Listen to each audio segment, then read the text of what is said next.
आज की क्लास में हम लोगों का why do we fall ill वाला जो सेक्शन है, ये उस क्लास का आज आखिरी टॉपिक ऑफ डिस्कशन है।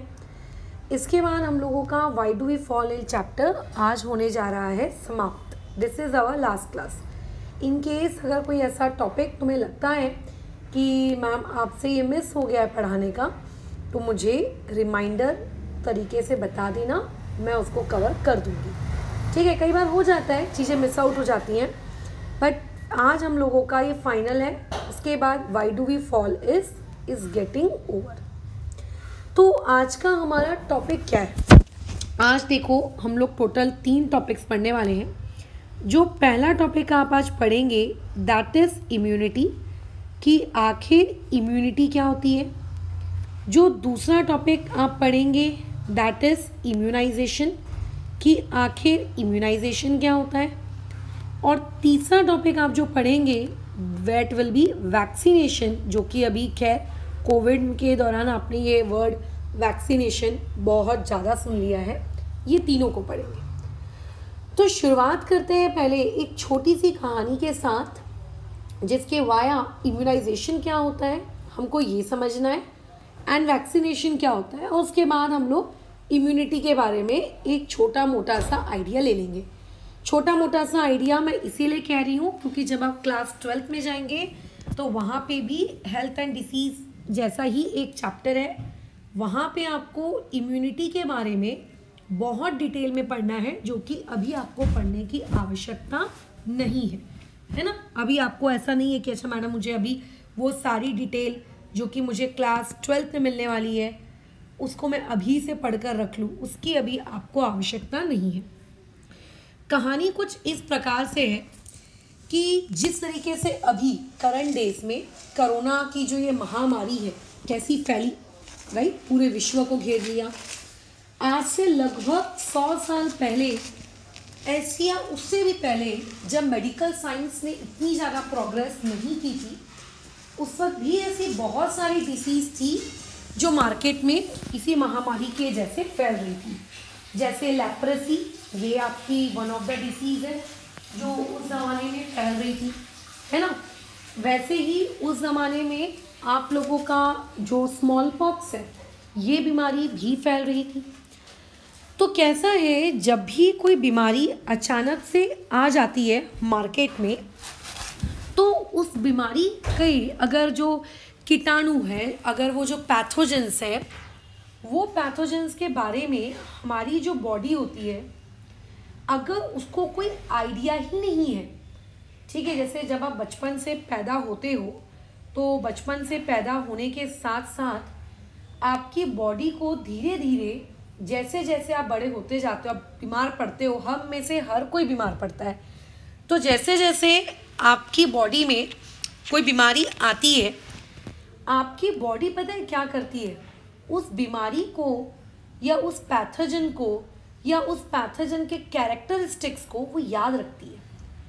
फिर डॉक्टर आपको दवाई देता है, आप ठीक हो जाते हो, सब कुछ परफेक्ट, आपको लगता है आप ठीक हो गए, आप भूल जाते हो कि आप कभी बीमार भी पड़े थे, बट आपकी बॉडी नहीं भूलती।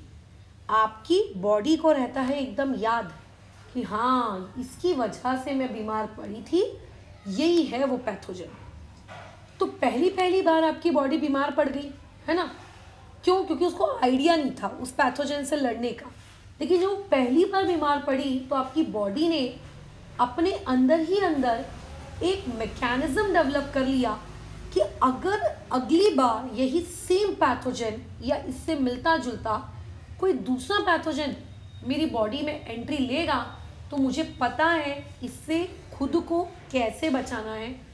तो अगली बार वो आपको प्रोटेक्ट कर लेती है, ठीक है, आपकी बॉडी अपने आप उस बीमारी से आपको प्रोटेक्ट कर लेती है, एंड दूसरी बार आप बीमार नहीं पड़ते, आपको पता भी नहीं चलता है कि वो पैथोजन कब आपकी बॉडी में चला गया और आपकी बॉडी ने आपको उस पैथोजन से बचा लिया, या उसके मिलते जुलते किसी रिश्तेदार से आपको उसने बचा लिया, आपको पता भी नहीं चलता है।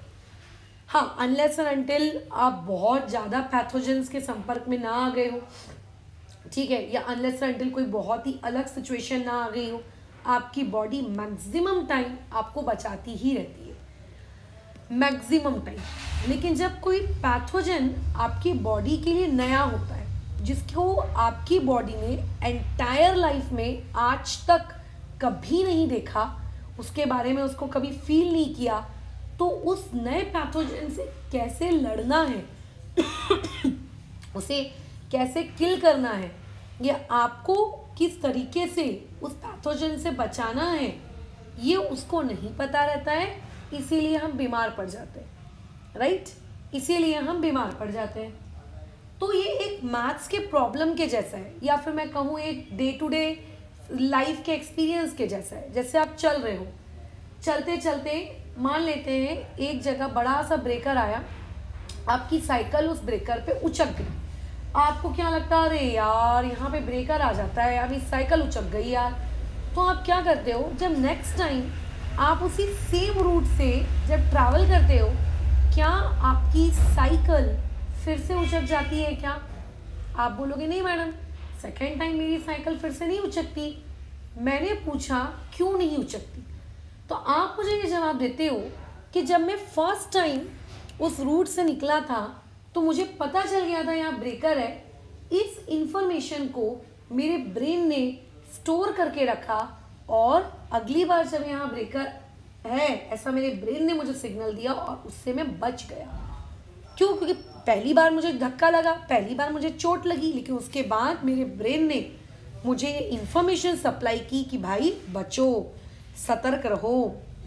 आपकी बॉडी भी ऐसी है, पहली बार जब उसे कोई बीमारी फेस करती है, किसी पैथोजन का अटैक अगर वो फेस करती है, तो उसके वो लड़ने की कोशिश करती है, बट काफ़ी हद तक असफल हो जाती है, इसीलिए हम बीमार पड़ जाते हैं। लेकिन जब उसको पता चल जाता है, जब वो उसको डिकोड कर लेती है, जब उसकी सारी जो मतलब इंफॉर्मेशन अपने पास स्टोर कर लेती है अपनी बॉडी, तो नेक्स्ट टाइम जब वो पैथोजन आता है तब हम उस पैथोजन से क्या होते हैं, बच जाते हैं। नेक्स्ट टाइम हम उस पैथोजन से क्या होते हैं, अपनी बॉडी को बचा लेते हैं। उस अटैक से हम अपनी बॉडी को क्या करती है, हमारी बॉडी अपने आप हमको क्या कर लेती है, बचा लेती है। तो ऐसे ही कई साल पहले, जैसे अभी कोरोना नामक महामारी फैली है पूरे विश्व में, हमारे भारत में अभी तीसरी लहर आने के संकेत आ रहे हैं, भगवान करे ऐसा ना हो। तुम तो यार फिर भी बड़े बच्चे हो, तुम तो फिर भी ऑनलाइन पढ़ सकते हो। तुम वो सोचो जो बच्चे अभी 3 साल पहले KG1 में जाने वाले थे, KG2 में जाने वाले थे, फर्स्ट में जाने वाले थे, उनकी लाइफ के 3 साल बर्बाद हो गए। तुम्हारे अंदर फिर भी इतनी समझ है कि यार थोड़ा बहुत पढ़ना है हमको, ठीक है, लेकिन वो छोटे बच्चे वो कैसे ऑनलाइन कर रहे होंगे, सोचो। और मैंने देखा है स्कूल्स वगैरह में कोई ऐसा प्रोटोकॉल फॉलो नहीं होता है, बिना मास्क के पेरेंट्स भी घूम रहे हैं, बिना मास्क के बच्चे भी घूम रहे हैं, अंदर डांस चल रहा है, क्या कहते हैं, एनुअल फंक्शन की तैयारी हो रही है, सब मैं खुद अपनी आंखों से देखी हूँ। तो ऐसे केस में आप भगवान ना करे कि ये चीज़ जैसे बड़ों में फैल रही थी, बच्चों में भी फैले। खैर, तो ऐसे ही स्मॉल पॉक्स जो नामक महामारी है, ये हमारे पूरे विश्व में कई सालों पहले, ठीक है, कई सालों पहले एक्चुअली ये पूरी महामारी बनकर विश्व में फैला था। ये बेसिकली एक वायरस से फैलने वाली एक बीमारी थी, ठीक है, और इन्फेक्शियस थी। तो हम लोग बेसिकली अभी ये वाली कहानी पढ़ने जा रहे हैं। यहाँ पे स्मॉल पॉक्स के बारे में आपको जानकारी दी हुई है। तो जानकारी के तौर पे मैं बता दूँ, पहले स्मॉल पॉक्स आपकी एक इन्फेक्शियस बीमारी थी, और दूसरा ये बीमारी आपके किससे फैलती थी, वायरस से फैलती थी। कौन से वायरस से फैलती थी, किस वायरस नहीं से फैलती थी, वो हमारा फिलहाल सिलेबस नहीं है, बट ये एक वायरस से फैलने वाली बीमारी थी और पूरे विश्व में फैल रही थी 1980 के आसपास। किसके आसपास? 1980 के आसपास।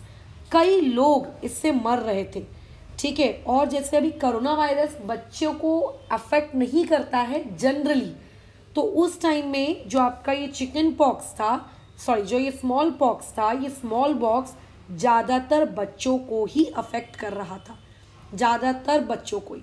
अब अगर तुम थोड़ा सा गूगल करोगे कि स्मॉल पॉक्स की बीमारी कैसी दिखती थी, तो इसमें देखो शुरुआती दौर पर तो नॉर्मल आपका बुखार आना, उल्टी आना, गला बैठ जाना, है ना, सर्दी होना, राइट। लेकिन इसके बाद आपकी जो पूरी बॉडी थी, इस पूरी बॉडी में बड़े बड़े से फोड़े हो जाते थे जिसमें पस भर जाता था, बहुत ही खुजली होने लगती थी, फिर अपन जब खुजालते थे तो वो पस फूटता था, वो और फैलती थी। पस के साथ साथ आपको दर्द होता था और उसके बाद अगर इसको टाइम पे ठीक नहीं कराया गया तो एक इंसान की डेथ भी हो सकती थी। नॉर्मल स्टार्टिंग के डेज में तो आपको यही लगता था कि फीवर है, वॉमिटिंग है, हेडेक है, यही नॉर्मल। बाद में आपकी पूरी बॉडी में बड़े बड़े चट्टे हो जाते थे, बड़े बड़े फोड़े हो जाते थे, उसमें आपका पूरा का पूरा पस भर जाता था। ठीक है, इस तरीके की थी ये बीमारी स्मॉल पॉक्स। 1980s में पूरे विश्व को ये एकदम महामारी के तौर पर फैला रही थी।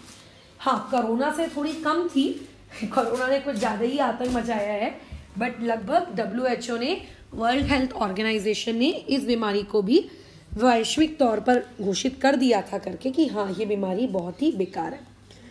अब हुआ क्या कि हम लोगों ने, मतलब उस ज़माने में हमारे जो एक बहुत ही प्यारे से, ठीक है ना, इंसान थे एडवर्ड जेनर। इनका थोड़ा नाम याद रखना, पेपर में पूछा जा सकता है और ये नाम याद रखने लायक व्यक्ति भी हैं, इनका नाम याद भी हमें रखना चाहिए। तो एडवर्ड जेनर ने बेसिकली उस ज़माने में, ठीक है, 1980s वाला या 1950s वाले ज़माने में उन्होंने स्मॉल पॉक्स से बचने के लिए, ठीक है, स्मॉल पॉक्स से बचने के लिए वैक्सीन डेवलप की। तो यहाँ से तो एक क्वेश्चन भी पूछा जा सकता है कि हु डेवलप द वैक्सीन। तो एडवर्ड जेनर, इन्होंने क्या किया है, आप लोगों का ये वैक्सीन बनाई। बट मैडम, ये उस ज़माने में जब मेडिकल साइंस आप कह रहे हो कि इतनी ज़्यादा डेवलप भी नहीं थी, तो एडवर्ड जेनर ने किस तरीके से ये वैक्सीन डेवलप की होगी, आप थोड़ा बताएंगे। तो देखो, एडवर्ड जेनर जो हमारे इंग्लिश फिजिशियन थे, सोचो बायोलॉजी की बीमारी को एक फिजिशियन ने ठीक किया। तो ये जो हमारे इंग्लिश फिजिशियन थे एडवर्ड जेनर, इन्होंने एक ऑब्जर्वेशन की, उन्होंने एक चीज़ ऑब्जर्व की। उन्होंने ये देखा कि जो ग्वाले होते हैं, जो दूध निकालने का काम करते हैं, देखा है ना, गाय, ऊँट, भेड़, बकरी, इनसे दूध निकाला जाता है। तो ये जो ग्वाले होते हैं, जो ये दूध निकालते हैं, वो ये देख रहे थे कि ग्वाले लोगों को स्मॉल पॉक्स नहीं हो रहा है। ध्यान से सुनना, उन्होंने क्या देखा कि बताओ कि जो ग्वाले लोग थे, उन ग्वाले लोगों को स्मॉल पॉक्स उनकी स्किन में नहीं हो रहा है, बल्कि इतनी महामारी फैली है, फिर भी दूध निकालने वाले लोग जो गाय, भेड़, बकरियों के साथ रह रहे हैं, इनको स्मॉल पॉक्स क्यों नहीं हो रहा। बल्कि स्मॉल पॉक्स के बदले में उन्होंने ऑब्जर्व किया कि उनको जो मिल्कमैन थे या मिल्कमेड्स थी, whatever you want to say, अगर दूध निकालने वाला है तो मिल्कमैन, अगर दूध निकालने वाली है दैन मिल्कमेड, जो भी थे, ये मिल्कमैन या इन मिल्कमेड को किसी भी प्रकार का कोई स्मॉल पॉक्स नहीं हो रहा था। इतनी महामारी फैली थी, इतनी महामारी फैली थी। अब देखो, इस जैसे अभी अपने कोरोना के पीरियड में ऐसे कई लोग हैं जिन्हें कोरोना हुआ। मेरे घर में ही 7 से 8 लोगों को कोरोना हुआ है। जब कोरोना एंटायर पीक पे था, तब मैं ही उनकी सबकी, मैं और मेरी मम्मी जा के हम लोग दवाइयाँ ला रहे हैं, इंजेक्शन्स ला रहे हैं, ऑक्सीजन सिलेंडर्स अरेंज कर रहे हैं। मेरे ही घर में हुआ था 7 से 8 लोगों को, वो भी बेकार वाला। लेकिन फिर भी हमारे घर में हम 3 to 4 फैमिली मेम्बर्स ऐसे थे जिन्हें कोरोना ने टच भी नहीं हुआ। इतने, मतलब हमारे घर में पेशेंट्स होने के बावजूद कुछ भी नहीं हुआ, क्योंकि वो सब लोग होम आइसोलेशन पे थे, उस सब बेड्स भी अवेलेबल नहीं थे, जो भी हुआ घर पे ट्रीटमेंट हुआ उनका। तो ऐसे केस में हमें कुछ भी नहीं हुआ। ऐसे और भी बहुत सारे लोग हैं जिन्हें कुछ भी नहीं हुआ।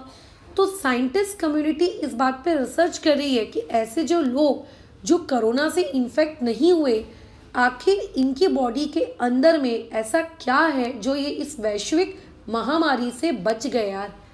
तो एक्चुअली में उस ज़माने में जो दूध निकालने वाले ग्वाला या ग्वाली थे, उन लोगों को कोई स्मॉल पॉक्स नहीं होता था, बल्कि उन लोगों को एक दूसरी बीमारी होती थी, दे फेस चिकन पॉक्स, या फिर मैं कहूँगी milk pox. They face milk pox.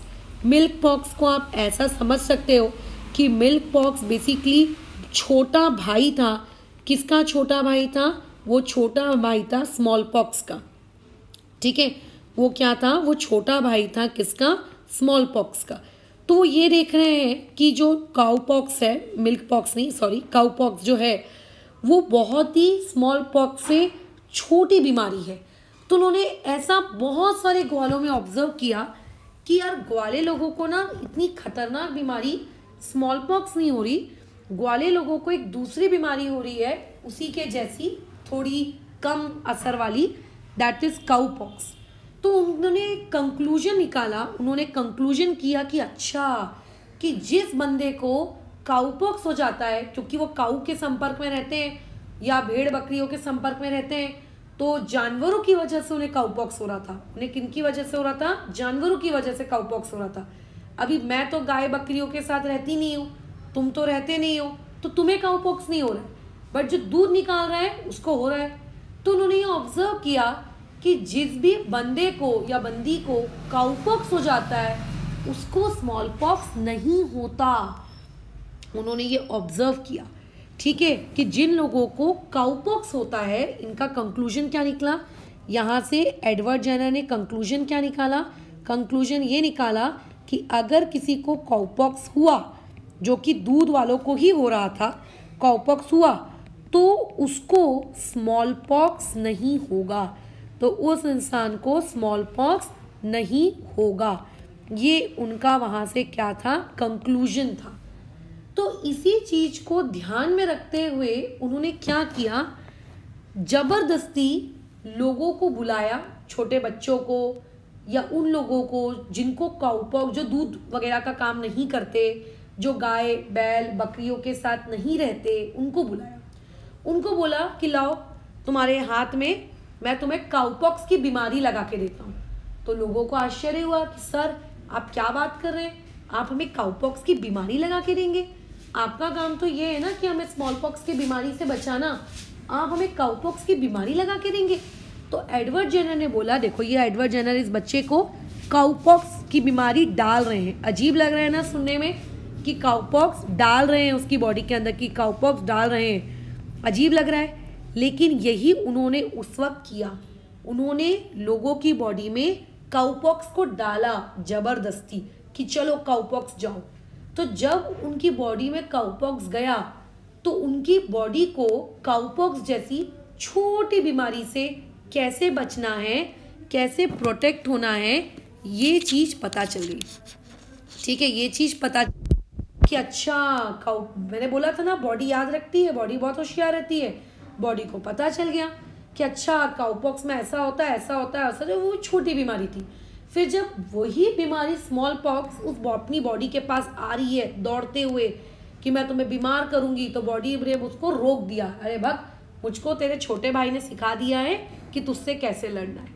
तो बेसिकली किसी बड़ी बीमारी को ठीक करने के लिए उस बीमारी से मिलता जुलता उसका रिश्तेदार हमें हमारी बॉडी के अंदर इंट्रोड्यूस करवाना पड़ता है, ताकि जब असली में बड़ी बीमारी हमको अप्रोच करे तो छोटी बीमारी जो हमारी बॉडी के अंदर पहले से है, अच्छा उस छोटी बीमारी की वजह से हम बीमार नहीं होते।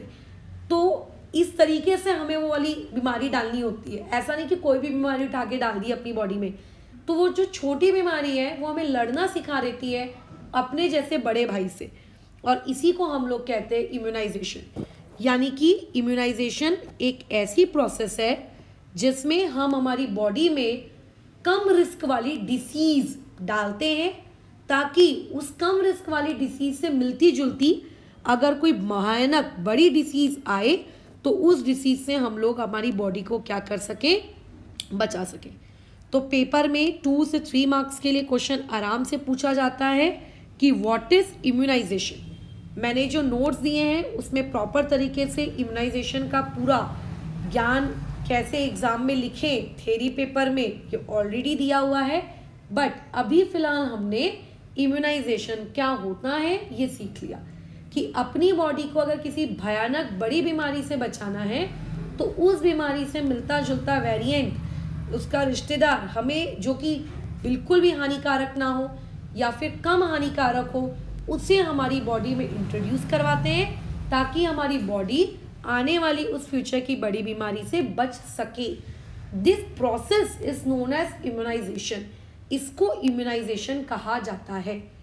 और जब आप अपनी बॉडी में कम रिस्क वाली डिसीज इंट्रोड्यूस करवाते हो, दैट डिसीज को इंट्रोड्यूस करवाने के लिए अब वो डिसीज को खाएंगे थोड़ी ना कि आजा डिसीज देखो टैबलेट बना के खा लूँ।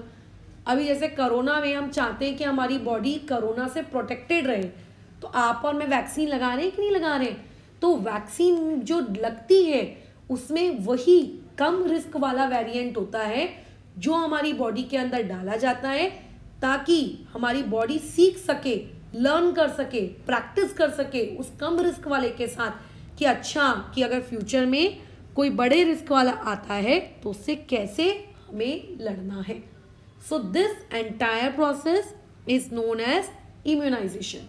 एंड उस इम्यूनाइजेशन के लिए हम हमारी बॉडी में वो लोअर रिस्क वाले लोगों को इंट्रोड्यूस करवाते हैं, that is known as vaccination. ठीक है, therefore vaccination is very important, therefore vaccination is very important, right. तो एक्चुअली हमने जब परसों क्लास की थी तो परसों की क्लास में हमने ये बातचीत की थी कि अब आप बीमार तो हो गए हो, ठीक है, तो बीमारी से आप ठीक भी हो जाओगे, प्रिंसिपल ऑफ ट्रीटमेंट। लेकिन कितना अच्छा हो कि हम बीमार ही ना पड़े, है ना, कितना अच्छा हो। तो हमने बात किया था प्रिंसिपल ऑफ प्रिवेंशन के बारे में, एक हमने किया था कि जनरल वे होता है और एक हमने बात किया था कि एक स्पेसिफिक वे होता है। तो यही एक्चुअली स्पेसिफिक वे है किसी भी बीमारी से बचने का कि आप अपनी बॉडी को इम्यूनाइज कर दीजिए उस बीमारी के प्रति। ठीक है, आपकी बॉडी का आप इम्यूनिटी सिस्टम इंक्रीज करिए ताकि कल को अगर वो बीमारी आपकी बॉडी में इंट्रोड्यूस अगर हो रही है तो आपकी बॉडी उस बीमारी से लड़ सके। तो इसी के साथ हम लोगों का ये चैप्टर यहाँ पे क्लोज होता है और फिर अभी नेक्स्ट क्लास से हम लोग नए चैप्टर की तरफ मूव करें।